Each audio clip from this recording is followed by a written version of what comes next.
2월 6일 월요일입니다. 오늘 새벽 우리에게 주시는 하나님의 말씀은 룻기 2장 14절로 23절까지의 말씀입니다. 식사할 때에 보아스가 룻에게 이르되 이리로 와서 떡을 먹으며 내 떡 조각을 초에 찍으라 하므로 룻이 곡식 베는 자 곁에 앉으니 그가 볶은 곡식을 주매 룻이 배불리 먹고 남았더라. 룻이 이삭을 주우러 일어날 때에 보아스가 자기 소년들에게 명령하여 이르되 그에게 곡식 단 사이에서 줍게 하고 책망하지 말며 또 그를 위하여 곡식 다발에서 조금씩 뽑아버려서 그에게 줍게 하고 꾸짖지 말라 하니라. 룻이 밭에서 저녁까지 줍고 그 주운 것을 떠니 보리가 한 에바쯤 되는지라. 그것을 가지고 성읍에 들어가서 시어머니에게 그 주운 것을 보이고 그가 배불리 먹고 남긴 것을 내어 시어머니에게 드리매 시어머니가 그에게 이르되 오늘 어디서 주었느냐 어디서 일을 하였느냐 너를 돌본 자에게 복이 있기를 원하노라 하니 룻이 누구에게서 일했는지를 시어머니에게 알게 하여 이르되 오늘 일하게 한 사람의 이름은 보아스니이다 하는지라. 나오미가 자기 며느리에게 이르되 그가 여호와로부터 복 받기를 원하노라. 그가 살아있는 자와 죽은 자에게 은혜 베풀기를 그치지 아니하는도다 하고 나오미가 또 그에게 이르되 그 사람은 우리와 가까우니 우리 기업을 물을 자 중에 하나이니라 하니라. 모압 여인 룻이 이르되 그가 내게 또 이르기를 내 추수를 다 마치기까지 너는 내 소년들에게 가까이 있으라 하더이다 하니 나오미가 며느리 룻에게 이르되 내 딸아 너는 그의 소년들과 함께 나가고 다른 밭에서 사람을 만나지 아니하는 것이 좋으니라 하는지라. 이에 룻이 보아스의 소녀들에게 가까이 있어서 보리 추수와 밀 추수를 마치기까지 이삭을 주우며 그의 시어머니와 함께 거주하니라. 아멘. 지난 본문에서 나오미와 함께 베들레헴으로 돌아온 룻은 시아버지 엘리멜렉의 친족 보아스를 만나게 됩니다. 이방 여인이었던 룻이 보아스 밭의 전용 이용권 또 그리고 사환들을 통한 특별 보호 등의 특별한 보호하심을 누리게 된 것은 전적으로 하나님의 은혜였습니다. 표면적으로는 이삭을 주우러 갔던 룻이 우연히 또 보아스가 룻의 이야기를 들어서인 것처럼 보이지만 실상은 마침이라는 단어에서 드러나듯 하나님의 전적인 계획과 은혜로 된 것이었습니다. 그러나 보아스의 호의는 여기에서 그치지 않고 계속해서 그녀에게 부어집니다. 오늘 본문 14절에 식사할 때에 보아스가 룻에게 이르되 이리로 와서 떡을 먹으며 내 떡 조각을 초에 찍으라 말합니다. 이삭을 줍게 해준 것도 감사한데 보아스와 함께 앉아서 떡을 먹으며 심지어 그가 볶은 곡식을 주매 룻이 배불리 먹고 남았더라고 말씀합니다. 여종의 하나보다도 못하게 여겨졌던 이방 과부였던 그녀가 한 상에서 같은 초에 찍어 음식을 먹고 배불리 먹고도 남음이 있었다는 것은 엄청난 은혜였습니다.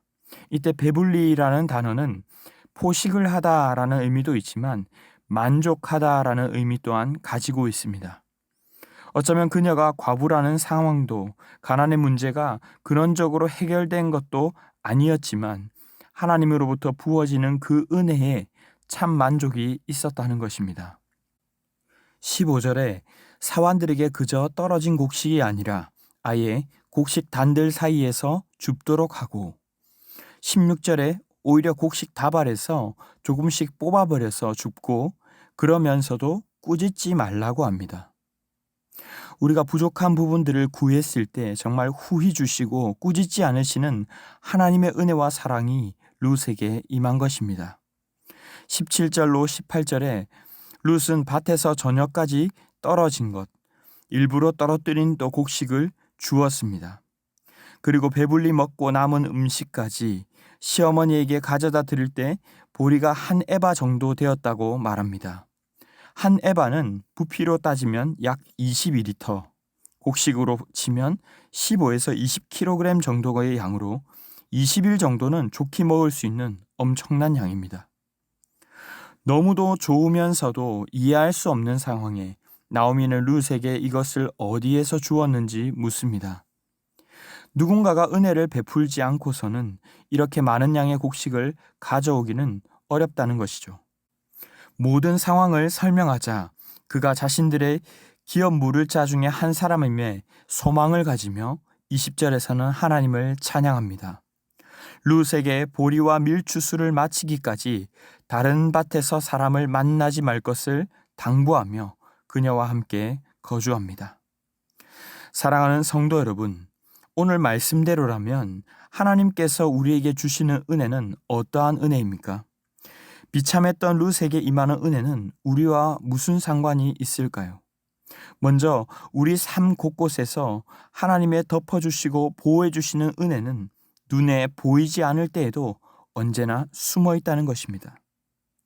우리가 아무리 어렵고 힘든 상황 속에서도 하나님은 보이지 않게 조용히 우리를 바라보시고 공급하고 계십니다. 우리의 형편이 어떤지, 상황이 어떤지 누구보다도 잘 아시는 분이 바로 우리 주님이십니다. 그 하나님께서 주시는 은혜는 그침도 없고 다함도 없습니다. 남편과 자녀의 죽음으로 모든 것이 끝났다고 생각되는 힘들고 어려운 그때에도 은혜는 계속되고 있다는 것입니다. 두 번째로 그 은혜는 우리가 잘나서가 아니라 값없이 그리고 차별 없이 부어진다는 사실입니다. 성별도 혈통도 모두 뛰어넘습니다. 그저 가난한 자에게 받아가서 먹으라고 자선을 베푸는 정도가 아니라 이리로 와서 함께 먹으라고 하십니다.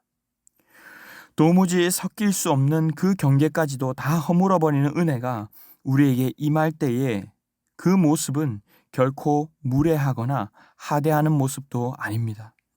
자신이 거느린 소년들에게 책망하지 말라 여러 번 강조하며 곡식을 다발에서 조금씩 뽑아서 주워가게 하라고 한 것은 물질적으로만 섬긴 것이 아니라 민망하거나 부끄럽지 않도록 인격적으로도 섬긴 것입니다. 마지막으로 주님이 부어주시는 차고 넘치는 은혜, 그곳에 우리의 참만족이 있습니다.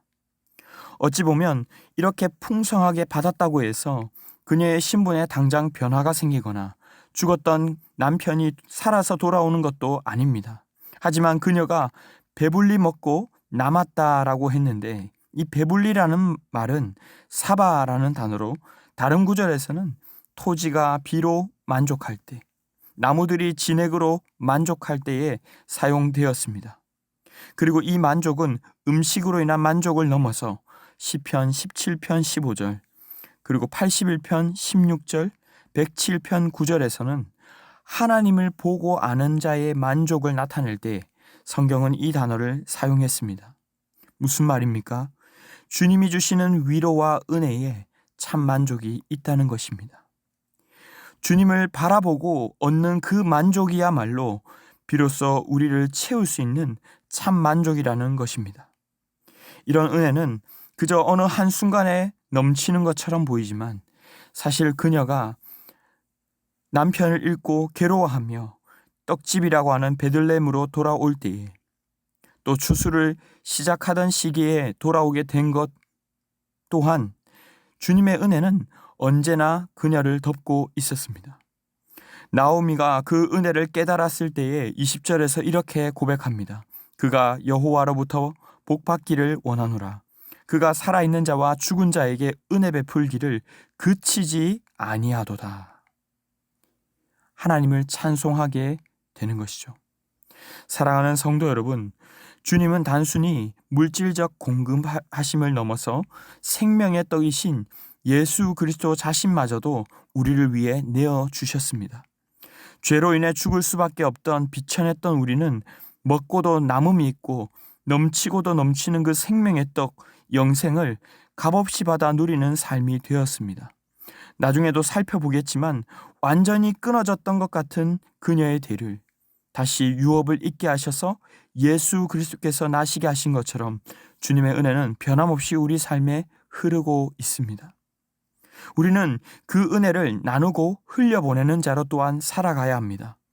하나님의 은혜가 하늘에서 떨어진 것이 아니라 이 보아스를 통하여 흘러갔던 것처럼 우리 또한 우리 주위에 돌아볼 약자들은 없는지, 그리고 그저 구제의 대상으로만 바라보는 것이 아니라 함께 더불어 이웃으로 섬길 수 있는 그런 통로로 쓰임받을 수 있기를 원합니다.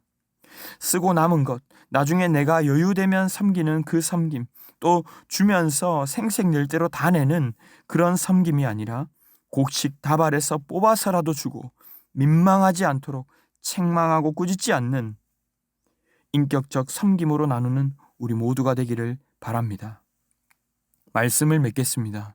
오늘 룻기에서는 어쩌면 신약 성경에서처럼 직접적으로 은혜, 구원, 영생이라는 단어가 등장하지는 않지만 주님의 은혜를 닮은 그 섬김 속에 주님의 사랑이 진하게 드러났던 것처럼 우리 또한 그러하기를 원합니다. 덮어주고 차별 없이 넘치도록 그 사랑을 나누는 우리가 될 수 있기를 바랍니다. 그리하여 하나님의 이름이 높임을 받고 찬송을 받고 우리 또한 어려움 가운데에서도 주님으로부터 위로를 얻으며 주님께서 우리의 모든 미래를 책임지신다는 믿음으로 참만족을 누리며 살아가는 귀한 성도들이 다 되시기를 주님의 이름으로 축원합니다. 기도하겠습니다. 사랑의 주님 감사합니다. 자격 없는 우리에게 차별 없이 풍성하고도 넘치는 은혜를 주심에 감사합니다. 때로는 우리의 삶과 상황의 어려움 속에서 그 은혜를 바라보지 못하고 낭망할 때도 있었음을 고백합니다. 우리의 믿음 없음을 불쌍히 여겨 주시옵소서. 아무런 조건 없이 차별 없이 부어주시는 주님의 은혜 안에서 참만족을 누리게 하시고 우리 또한 그 은혜를 겸손하게 나누고 전하는 삶 되게 하여 주시옵소서. 예수님을 드러내는 축복의 통로로 쓰임받게 하시고 오직 주님만 영광받아 주시옵소서. 이 모든 말씀 존귀하신 예수님의 이름으로 기도하옵나이다. 아멘. 이 시간 함께 기도하실 때 주신 말씀을 붙들고 기도하시고 주간 기도 제목을 따라 부산과 민족과 한 주간 동안의 삶을 위해서 기도하겠습니다. 이 나라와 민족을 위해서 부산과 한국교회의 영적인 부흥을 허락해달라고, 개인적으로도 한 주간 말씀과 기도로 승리하는 한 주간 되게 해달라고 합심 제목과 개인적인 제목으로 기도하도록 하겠습니다. 함께 기도하겠습니다.